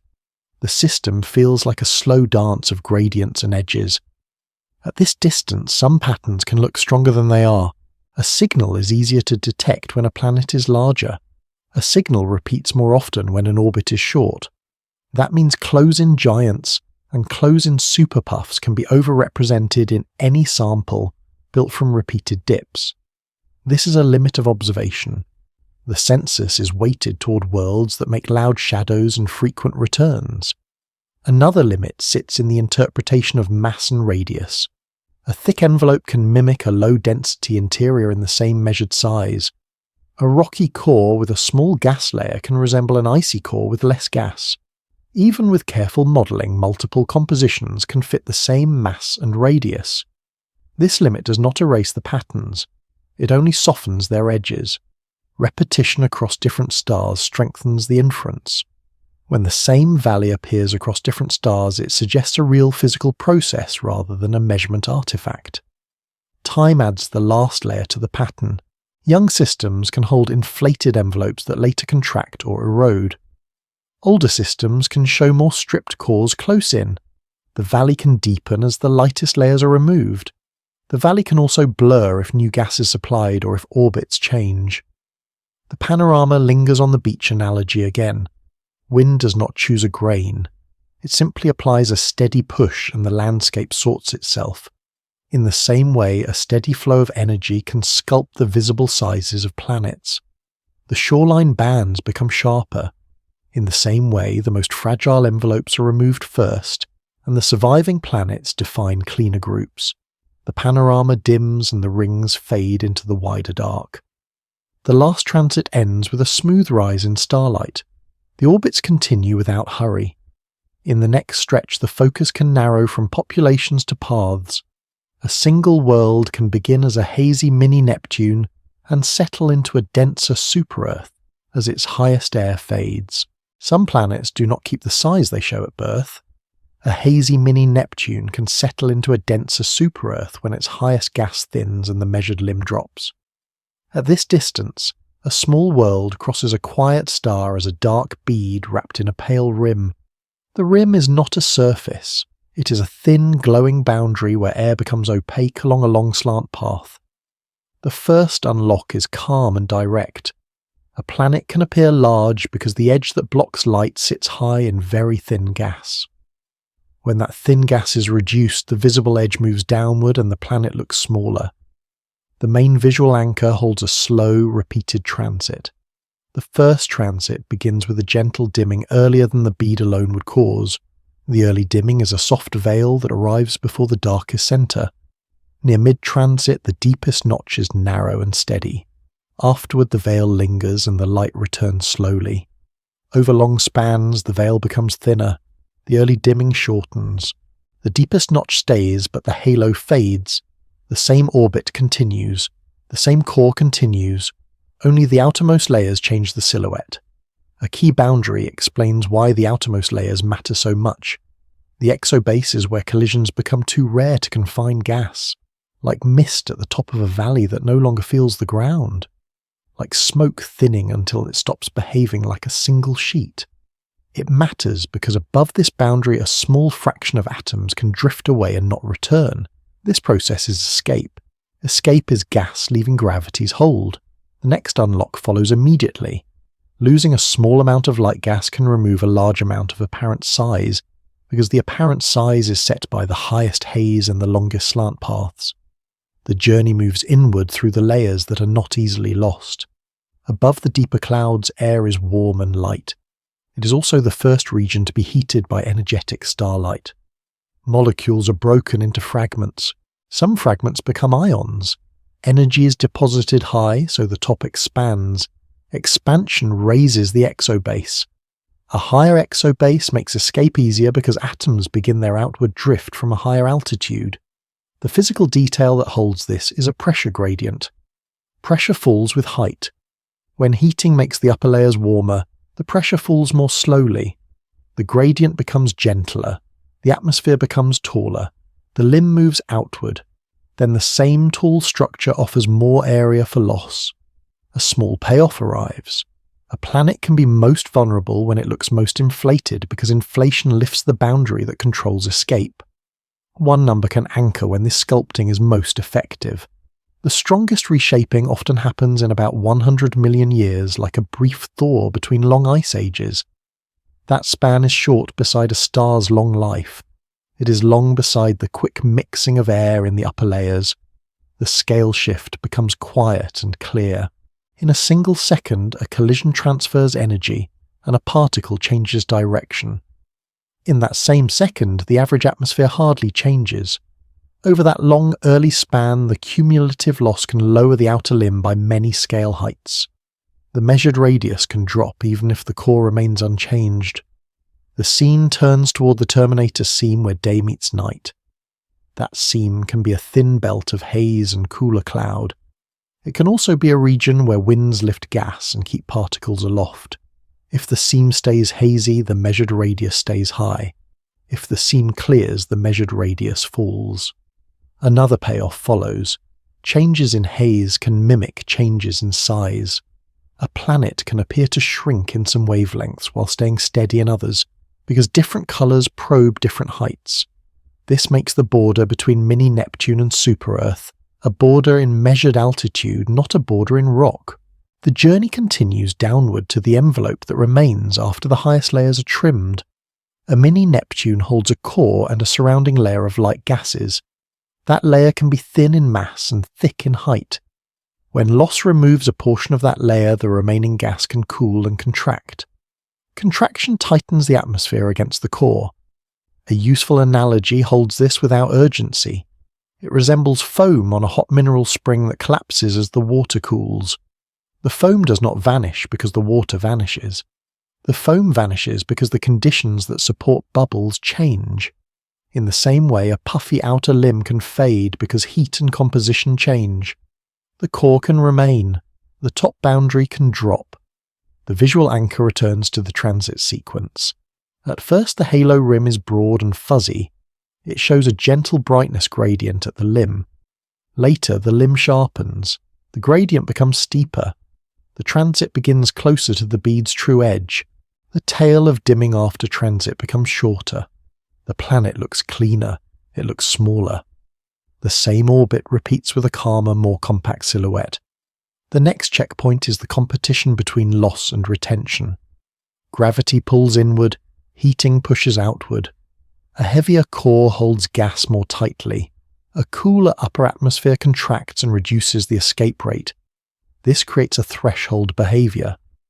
Below a certain envelope, mass loss can remove the remaining gas faster than it can be replenished from deeper layers.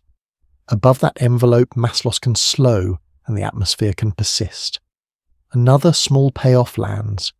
The population gap described earlier is not only a statistical feature, it can be the track of many individual planets that cross from one family to another during their early evolution.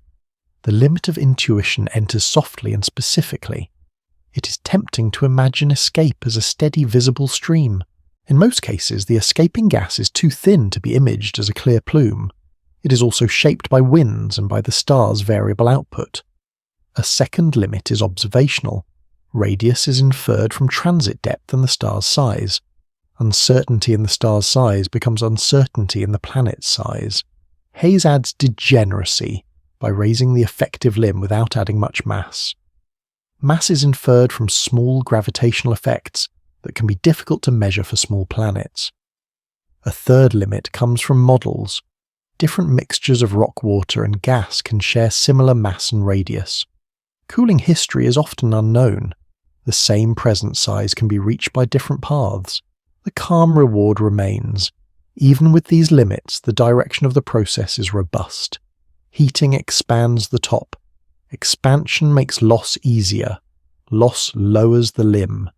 Cooling contracts what remains. Over time, the same core can be seen first as a mini-Neptune and later as a super-Earth. The final visual anchor settles into a quiet ending. The last transit in the sequence has a crisp start and a crisp end. The halo is faint or absent. The bead crosses cleanly and the starlight returns without a long tail. The orbit continues with little change. The system now holds a compact world where a larger one once appeared. With this pathway in view, the next step can widen again to the dense worlds that remain. Their interiors and their thick, high-pressure layers reshape what an atmosphere can be. A dense world can hide its true nature behind a simple shadow.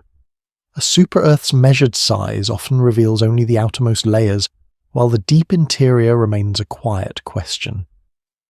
At this distance, a compact planet crosses its star with a clean, sharp edge.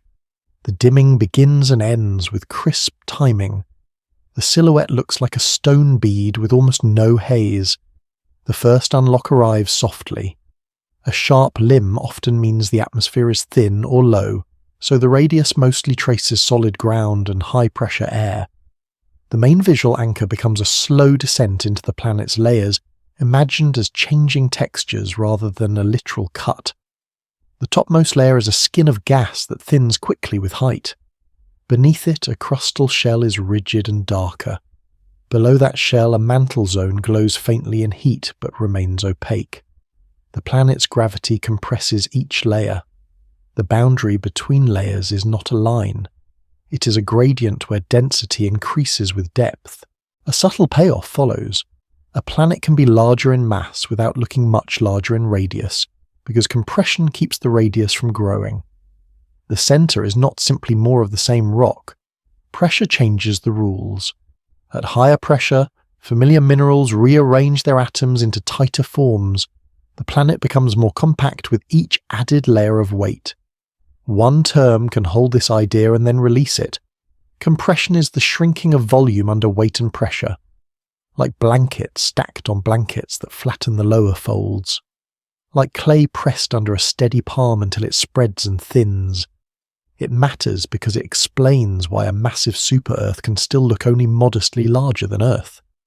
The scene slows on the outer boundary again.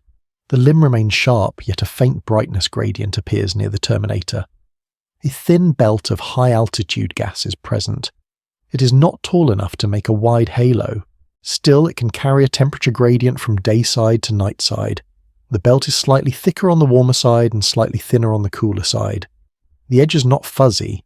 It is a narrow region where light is absorbed along a slant path and then released. Light behaves as a probe of that slant path. A deeper atmosphere would soften the limb. A shallow atmosphere keeps the silhouette crisp. Another unlock lands. A thin atmosphere can still be important because it sets surface pressure and governs how heat is moved between hemispheres. The journey moves to the planet's interior heat. Some heat is left over from formation. Some heat is produced slowly within the mantle by the decay of long-lived elements. This heat seeks a way out. It travels upward through solid rock and through sluggish convection. The mantle is not still. It is a slow-moving layer that turns over in deep time. The turning is silent and steady. It can reshape the crust above and release gases trapped in the rock. This is outgassing a way an atmosphere can form even after early gases are lost. The physical detail that holds the idea is a boundary called the lithosphere. It is a stiff outer shell over a softer mantle. The shell can be thick and strong under higher gravity. It can also be fractured by stress from below. Where fractures exist, gases can rise. Another small payoff follows. A planet can lose its first light gases and later build a new atmosphere from its own interior, but the new atmosphere is often heavier and more compact. The story shifts toward an alternate interior pathway. Some super-Earths may hold deep layers of water in unusual forms. Under high pressure, water does not remain a simple liquid or simple ice. It can enter dense phases where molecules pack into different lattices. Those phases can form a thick shell between rock and the outer atmosphere. The shell can behave like a stiff high-pressure ice even at warm temperatures. The outer boundary of that shell is a smooth interface. The inner boundary merges into rock with a gradual change in composition. This layered structure changes how heat and gases move. A small payoff appears. If a high-pressure water layer blocks exchange between rock and the surface, outgassing can be reduced, and the atmosphere can remain thin. If the barrier is weaker, gases can reach the surface more easily and build a thicker air layer. One number can anchor the scale without strain. Some super-Earths reach about 10 times Earth's mass, like 10 heavy stones gathered into one tight pile. That added weight raises internal pressure sharply. It makes rock denser. It also pushes phase boundaries upward. With more mass, a planet may hold a larger core fraction, or a deeper high-pressure shell. Yet the radius changes only modestly. The silhouette therefore hides complexity. The scale shift becomes gentle. In a moment, a grain boundary in a mineral shifts and a crystal lattice tightens. Over thousands of years, a mantle parcel warms and rises. Over millions of years, entire layers can separate by density and chemistry. Over billions of years, the planet cools and contracts by a small amount while its interior remains hot enough for slow motion. The visual anchor returns to the imagined descent. The crust thickens into a rigid lid. Below the mantle becomes a broad zone with faint thermal bands. The bands are not stripes. They are gradients of temperature and density that guide slow circulation. Deeper still, the core is a dense sphere with a sharper boundary. The core boundary is a physical detail that matters because it can control magnetic field generation and heat flow, even if the field is not directly known. The surface remains unseen. The story remains with layers and boundaries. A limit of observation enters softly and clearly. The interior cannot be resolved directly. Only mass and radius are measured, and those two numbers allow many different interiors. A rocky planet with a large iron core can share the same density as a rock-water mixture with less iron. A thin atmosphere can mask the true radius of the solid surface if haze sits high. The star's size sets the scale of the planet's radius, and uncertainty in the star's size becomes uncertainty in the planet's size. Models also depend on equations of state for materials at extreme pressure, and those equations carry uncertainty. Even when a best fit is found, multiple compositions can remain plausible. The calm reward is that boundaries still teach. A sharp limb suggests limited haze, a high density suggests compression, and a compact interior. A slight asymmetry in the limb can hint at temperature gradients in a thin atmosphere. These hints do not map a world completely, but they narrow the range of possibilities. The perspective widens to a family of planets on different orbits. Close-in sharp-limbed super-Earths appear often. Farther out, thicker envelopes become more common. The same forces that sculpt the population also shape the interiors that are inferred. Heat and loss remove light gases. Compression hides mass in small radii. Layering changes how atmospheres form and persist. The last visual anchor rests on the planet's silhouette again. The edge remains crisp. The star's light returns smoothly after transit. The planet continues in darkness with its layered interior intact. With deep structure considered and the limits stated, the final section can settle into a wider, quiet view. The strange worlds remain varied, yet their patterns form a gentle order across the dark. In the quiet of distant starlight, a planet's size is never a fixed boundary. The shadow during transit is a measurement of an edge that can rise or sink. At this distance, a dark field holds many stars in stillness. Small dimmings arrive with patience. One star softens for a short span, then returns to its earlier glow. Another star softens more deeply and the recovery takes longer. Each dip is a calm signature of geometry. The body of the planet blocks light with a clean circle. Around that circle, an atmosphere can blur the edge into a gradient. A slow image settles on a single planet at the moment of crossing. The limb is a curve with a gentle gradient darker toward the center and softer toward the edge. The softness is not motion blur. It is the accumulated absorption along long shallow paths through gas. Effective radius is where air blocks starlight along the edge. It resembles a dune crest traced by low sunrise light. The sand below is unchanged, yet the crest is what the light outlines. In the same way, a deep planet can be hidden beneath a higher rim. The journey moves across four common shapes. Super-Earth and mini-Neptune and hot Jupiter and super-Puff become a journey through where the crest sits. Some worlds keep air close and their rim stays tight. Some carry light gases and the rim rises higher. Some live close to strong warmth and the upper air expands into a broader outline. Some have such low gravity and such strong heating that haze reaches far above the main body. The names sound like separate rooms, yet the boundary behaves like a single shoreline. When the rim rises, the shadow deepens. When the rim sinks, the shadow shallows. Another visual anchor appears as layers at the limb come into view. A high cloud deck forms a pale terrace that ends abruptly.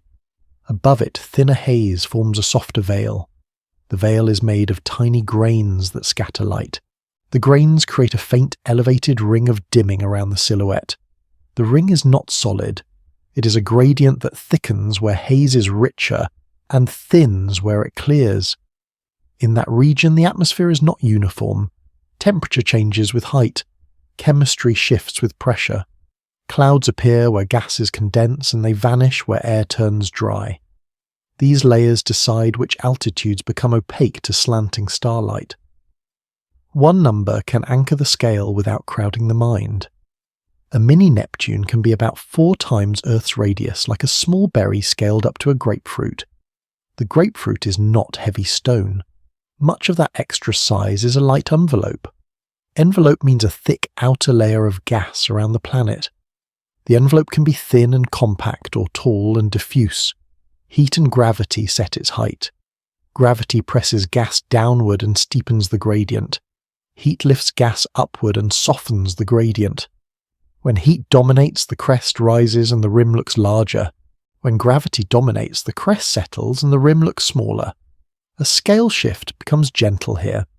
A haze grain smaller than a speck can decide how strongly light is scattered. A layered veil spanning many altitudes can decide where the silhouette begins. A whole planet then borrows its apparent size from those tiny interactions. A second payoff follows the dune crest to its cores. The most inflated outlines are often found closer to their stars where warmth keeps the upper air expanded. A closer orbit also makes loss of gas easier, and that loss can reshape a world over long time. The change is slow. It unfolds across ages, not moments. A super puff can begin with a richer envelope, and then thin into a tighter world. A mini-Neptune can cool and contract into a smaller rim while keeping much of its mass. The boundary is not only a snapshot, it is also a clue about where a planet has been and how it has cooled. A third visual anchor settles into the transit curve itself. In that region, starlight acts like a smooth field. The first contact begins when a thin arc touches the star's disk. The last contact ends when the final arc clears. A steeper entry suggests a sharper edge. A gentler entry suggests an extended rim. The timing therefore carries information that the depth alone cannot hold. The curve becomes a quiet rhythm and the rhythm is set by shape. A limit of observation arrives softly and stays specific.